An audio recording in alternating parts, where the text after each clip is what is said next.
Cicatrices, tanto en la piel como en el alma. Yo soy Alejandra Izaza y las invito a que juntas sanemos nuestras heridas. Cuando nació Cicatrices, yo pensaba que estaba poniendo al servicio de ustedes todas esas historias y las heridas de las mujeres que se sentaban acá.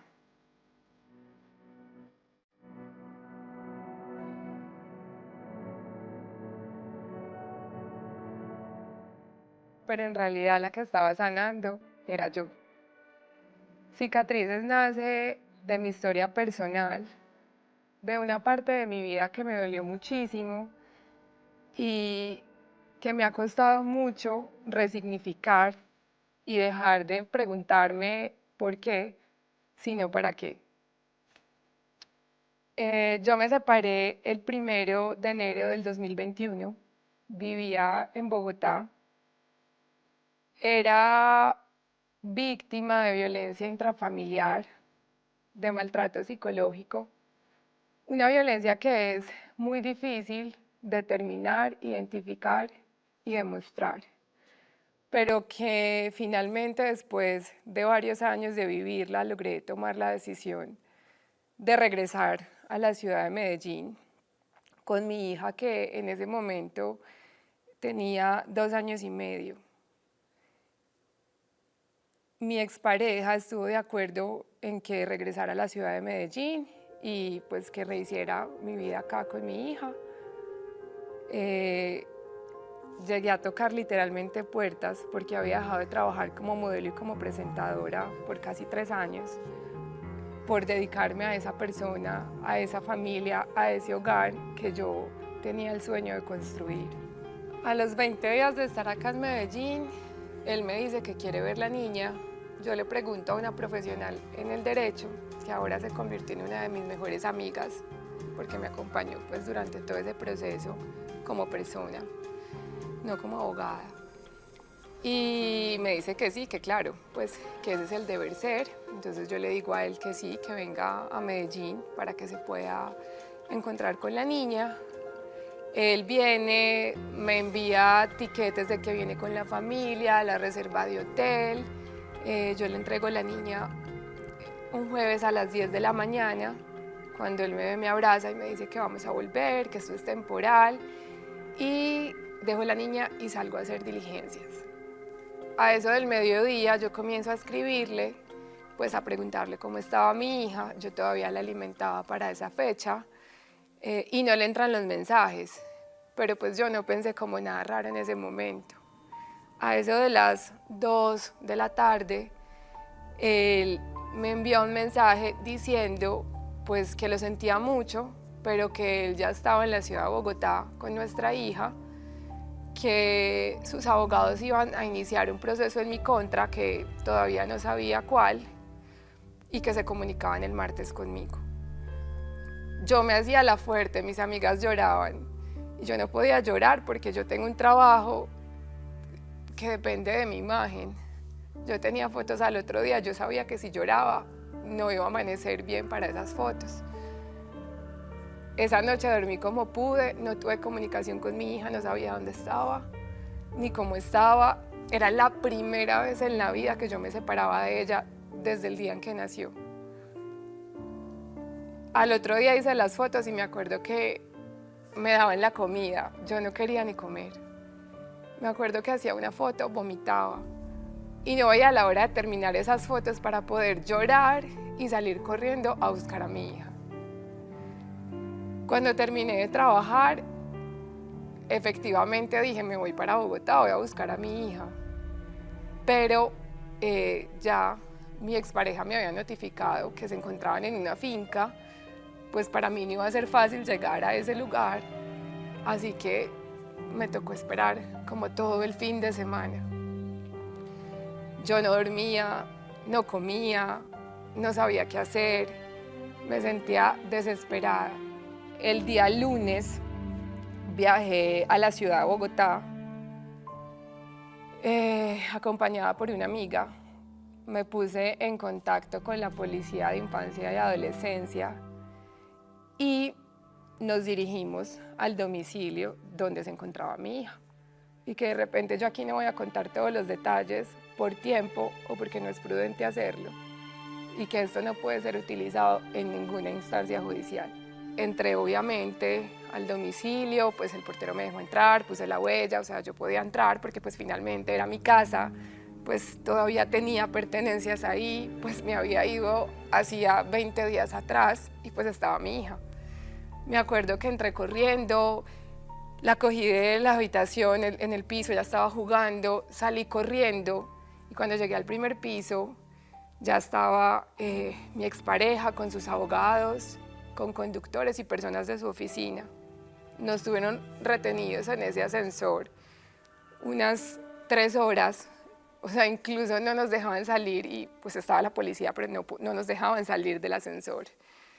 Me acuerdo que yo me aferré a mi hija y también como a una manija que había en el ascensor y yo pues como que no me la dejaba quitar, tampoco pues yo no quería hacer nada, estaba paralizada, estaba muy asustada. Y ahí vi como por primera vez a un monstruo, no a esa persona de la que yo me enamoré. Nunca lo había visto tan desfigurado y tan transformado. Todo lo que yo le conté durante nuestra relación, todo lo que me hacía vulnerable, él lo gritaba ahí, en medio de todas las personas que habíamos. Incluso, y lo digo porque lo tengo pues en videos, yo estaba grabando. Incluso se atrevió a decir que como a mí me habían abusado cuando era pequeña, yo quería eso también para mi hija. Vulneró todos los secretos, me vulneró como mujer, como persona. Finalmente, la policía pudo mediar la situación y permitieron que saliéramos como a una parte del edificio donde pues pudiéramos hablar más tranquilos y no ahí pues como deteniendo el ascensor. Yo me acuerdo que yo daba un paso y el conductor de él daba un paso detrás de mí. No tenía libertad, ni siquiera para estar a solas un segundo con mi hija.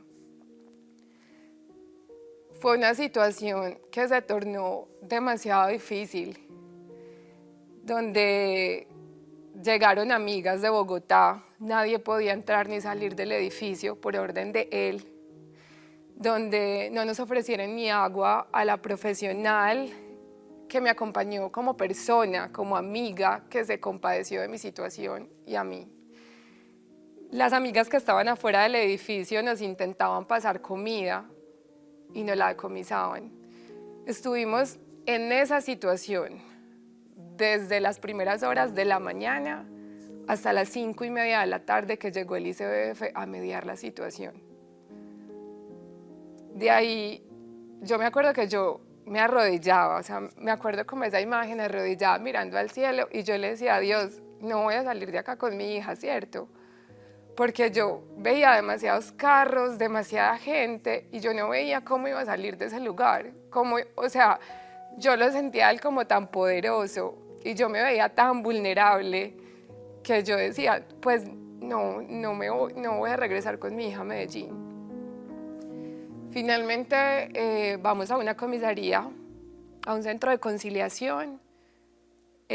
Fue tan duro estar en ese centro de conciliación, pasaron tantas cosas dentro de ese centro de conciliación, que finalmente se llegó a un acuerdo a eso de las 4 de la mañana. O sea, yo ya llevaba no sé cuántas horas sin dormir, no sé cuántas horas sin comer. Me regresé para Medellín como en un vuelo a las 8 o 9 de la mañana, me regresé con mi hija. Después de mucho sufrimiento, después de mostrarle pues, al comisario de familia mi situación, después de esa conciliación.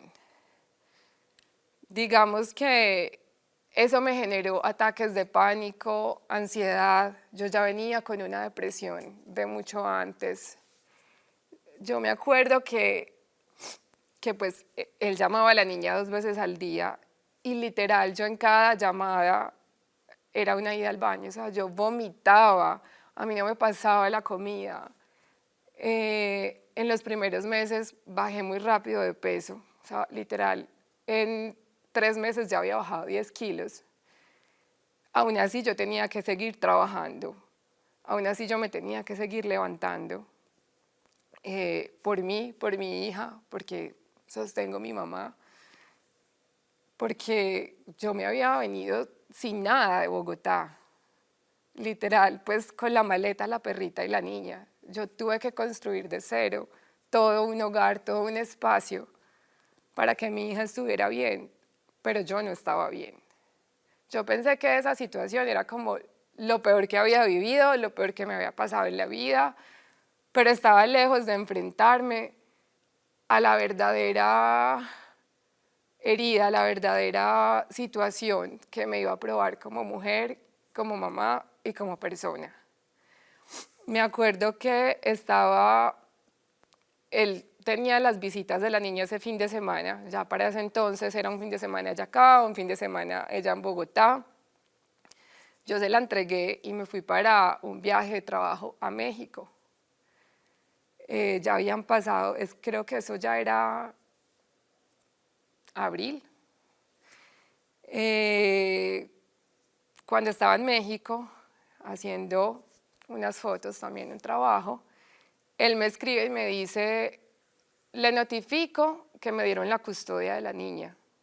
Y yo no entendía qué estaba pasando. Yo me acuerdo que yo estaba en el set y yo vi ese mensaje y yo tiré el celular y me tiré al piso. O sea, fue como si me hubieran disparado, pero pues era un simple mensaje que me estaba notificando él, no me lo estaba dando una autoridad competente. Y yo le preguntaba, pero ¿cómo así? No entiendo, o sea, yo no entendía lo que estaba pasando. Me acuerdo de haber llamado al psiquiatra y decirle, estoy en un trabajo y no me puedo devolver, me tocaría pagar una multa, necesito que me digas qué compro porque tengo que trabajar. Y yo cuando llegué a Medellín o a Bogotá, pues a Colombia, yo resuelvo. Y así fue, o sea, trabajé 3 días como pude, dando lo mejor de mí, la mejor cara, reteniendo porque no podía llorar, buscando, o sea, trabajando y buscando abogados, buscando quien me ayudara, quien me explicara qué era lo que estaba pasando. Me acuerdo que regresé a Colombia, el vuelo llegó aquí a Medellín a la 1 de la mañana y yo ya estaba en el vuelo de las 6 de la mañana en camino hacia Bogotá.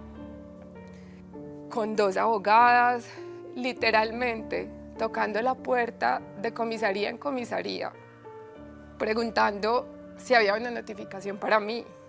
O sea, en muchas comisarías ni siquiera entendían. Finalmente di con la comisaría a la que le había llegado mi caso y me dijeron, sí, aquí llegó su caso, se emitió una medida de protección y usted perdió la custodia temporal de su hija. Pues yo no entendía, o sea, ustedes no entienden, ustedes no pueden entender lo que yo sentí en ese momento. Yo sentía que me iba a morir, pues, y además no me podían explicar qué estaba pasando. O sea, no, me dijeron, tenemos 10 días para notificarla. Y yo tuve que regresar a Medellín, porque además tenía fotos al día siguiente. A mí nunca se me olvida que en el avión de regreso yo estaba muy triste. Y ya cuando pues aterrizamos y ya iba a salir por la puerta del avión, yo me derrumbé, literal, o sea, me caí al piso. La abogada me recogía y yo le decía, me voy a morir. O sea, volví a Medellín sin mi hija, yo me voy a morir. Y fue horrible el regresar a Medellín, el regresar a mi casa y el regresar sin mi hija y sin saber qué era lo que estaba pasando. Yo creo que, o sea, para una madre eso es como un dolor inexplicable. Ese día me acosté a dormir, me tomé una pastilla y al otro día tenía que ir a fotos. Y yo soy súper responsable, pero más que ser responsable con el trabajo, es que finalmente necesitaba los recursos. Entonces, pues, si no iba a trabajar, ¿quién me iba a dar la plata para pagar el proceso que se me venía? Pues yo no tengo un papá, yo no tengo una herencia, pues yo no tenía un fondo para esto. Me acuerdo que llegué a las fotos y yo le decía a las personas, por favor, nadie me hable y nadie me abrace. O sea, nadie entendía. Pues como que Solo le dije a una amiga, explícale a la productora lo que está pasando, pero yo no quiero que nadie sea querido ni nada, porque me derrumbaba. Resulta que a los 10 días efectivamente me notificaron que pues me habían denunciado. El papá de la niña me hizo una falsa denuncia donde pues prácticamente activó el código fucsia y dijo que la niña era víctima de posibles delitos sexuales por mis publicaciones en redes sociales.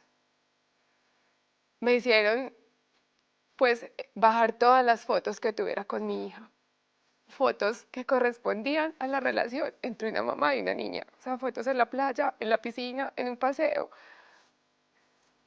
O sea, eran esas fotos. Y en las comisarías de familia ni siquiera se toman el trabajo de mirar, pues simplemente pues emiten la medida de protección y ya. Y empieza un proceso que duró 3 meses, 3 meses donde yo no tuve a mi hija, 3 meses donde me endeudé para pagar abogados, 3 meses donde ya venía mal, donde no comía, no dormía, donde me pasaba horas mirando al techo, horas pensando, ¿será que me tiro por el balcón? Pues yo decía, ¿será que me muero y ya? Porque yo me sentía sin esperanzas. Esas audiencias son súper difíciles. Escuchar más maltrato hacia ti, hacia lo que tú eres, hacia tu profesión, que te cuestionen el rol de madre, es absolutamente doloroso, porque yo he sido una buena mamá. Yo he sido una excelente, yo lo he dado todo por mi hija, todo, y lo sigo dando todo por ella. Yo me acuerdo que yo iba a esas audiencias, eran los jueves, los viernes, me gastaba un montón de plata en los tiquetes, en el hotel. Iba con la esperanza de que al menos me dejaran traer la niña a Medellín el fin de semana. La primera vez no pasó, la segunda semana no pasó. Me acuerdo incluso que yo salía furiosa de esas audiencias y un día me acuerdo cuando peleé con Dios, insulté a Dios literal y cogí todo lo que tenía de Dios, todo, las cadenas, la Biblia, las imágenes de la Virgen y tiré toda la basura. Y le decía, yo no me merezco eso. Yo le decía, ¿por qué me estás haciendo esto? ¿Por qué no tengo a mi hija? O sea, era como un dolor tan grande. Yo muchas veces estaba mal todo el día y solamente al momento, antes de hacer una videollamada con ella, me maquillaba, me ponía orejitas, me pintaba corazones, pero yo estaba destruida. Pero yo le tenía que mostrar a ella que yo estaba bien.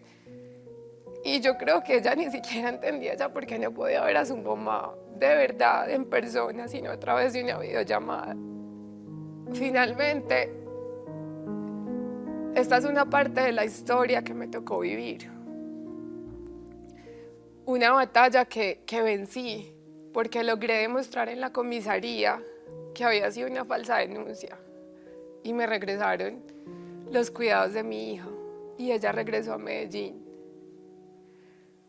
Pero lo que me ha tomado entender el para qué, levantarme todos los días, entender que nadie me va a devolver el tiempo, que nadie, o sea, yo ya no puedo recuperar esos meses que perdí. Yo no tuve un día de la madre con ella ni siquiera. Ese sufrimiento, ese dolor, eso eso no me lo sanaba nadie. Eso he aprendido yo a sanarlo. Y aunque ustedes no lo crean, más allá del psiquiatra, del psicólogo, lo que me ha ayudado a sanar ese dolor es estar detrás de la cámara, es haber creado cicatrices. Porque aquí se han sentado unas mujeres con unas historias tan tesas que yo he dicho, Dios mío, gracias por mi herida. Porque yo, siendo esa persona que está ahí, no hubiera sido capaz de levantarme de esa situación que ella vivió. Entonces, en cicatrices aprendí la gratitud, Aprendí a abrazar esa partecita de mi historia, aprendí a sanar a través del amor que mi hija le tiene a su papá, porque finalmente, pues una cosa es lo que él hizo, que obviamente también tocó a mi hija, que también le pudo haber generado un dolor o una herida que pues en este momento ella está muy pequeña y no sé cuál va a ser. Finalmente ella lo ama y yo por ella, por el amor que le tengo a ella, he estado dispuesta a sanar mi herida y he estado dispuesta a perdonar esa herida que él me generó. Yo creo que algo que también me tocó sanar y que me dolió mucho es la ignorancia de las personas. Muchas personas, cuando no tuve a mi hija, me decían como, eso es imposible, a nadie le quitan, a ninguna mamá en Colombia le quitan a su hija. Pues es que tiene que ser no sé qué o hacer no sé qué cosa. Y yo les decía como, pues sí le quitan a una mamá a su hija, no tengo a mi hija. Entonces no era solamente la denuncia, era lo que las demás personas pensaban frente a mi situación. Es que no es solamente la violencia intrafamiliar, es la violencia de las instituciones. Y yo creo que esa es la lucha que hemos tenido las mujeres, que hemos sido denunciadas por nuestras parejas. Y a pesar de que yo estoy en un proceso, porque yo lo denuncié por violencia intrafamiliar y por maltrato psicológico, yo me pude sentar con él hace poco, tomarle las manos y decirle, ¿sabes qué? Yo te perdono. Yo te perdono.